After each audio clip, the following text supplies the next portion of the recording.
Hey everyone, so today my topic of discussion will be about dissociation. Now, dissociation is one of our core criteria as a borderline, so usually we experience it in multitudes. There can be, just a little bit of dissociation, or we can experience it very, very strongly, and that can go on for minutes or sometimes even hours.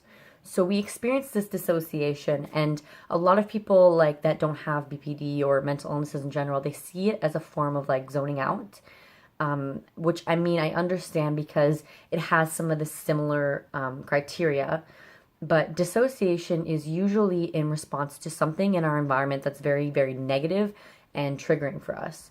So we have to check ourselves out of the situation, and this can cause us to not be present. Someone could be talking to us, or we could be in a situation that might be important, but since this is going on, we have to protect ourselves from that, and we completely check out. So we may not be responsive, we may not be able to see or hear. Sometimes when it's a little bit milder, we're just staring off into the distance. We can still hear and see what's going on, but it's not really registering for us. We could just be thinking about that triggering event, or completely going numb and then not thinking about anything at all. This can be sometimes easily seen in others. Sometimes people can notice that, okay, this person's going through a dissociative episode, but sometimes a lot of people, they don't understand and they don't know what to check for, and this can be like seen as rude or crazy. Obviously, a lot of our symptoms can be seen as crazy or whatever. But this is what we've learned as a response when something in our environment is hurting us so much that we just completely check out. And sometimes this can be followed by our anger, or it can be followed by depression.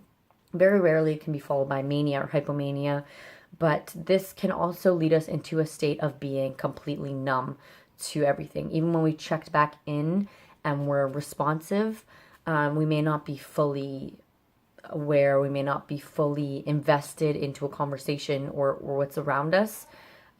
This can leave us feeling like really hazy and not able to really connect to things. And sometimes this episode of numbness can even go on for days, or sometimes really rarely even for like weeks, if that situation was really particularly harmful for us. And it's not something that we choose to do, it's our brain's automatic response. And this can be obviously some problematic behavior if we're if we're at work, or we have to be paying like the utmost attention to something.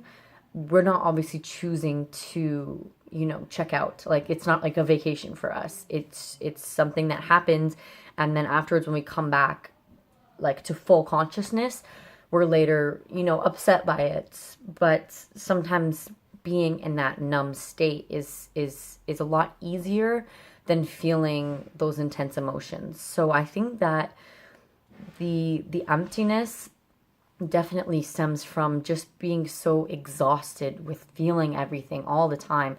If we've had particular like bouts of depression, or bouts of anger, or we're having like a really bad time, like over the past like few weeks or months, a lot of bad things have been happening.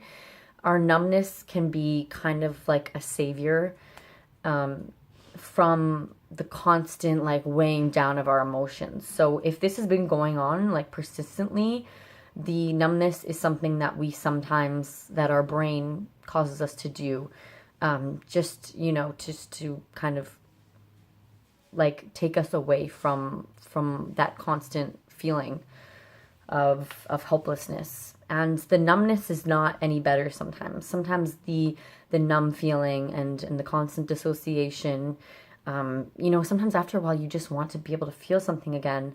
And it's just that cycle between feeling way too much and then not feeling anything at all. I think a lot of people that experience people that have borderline, they assume that it's just like constant emotions, like between one extreme and the other, but the extremes actually can vary between feeling everything and then also feeling nothing. And that's also a really scary state of mind to be in, when you just no longer care about anything.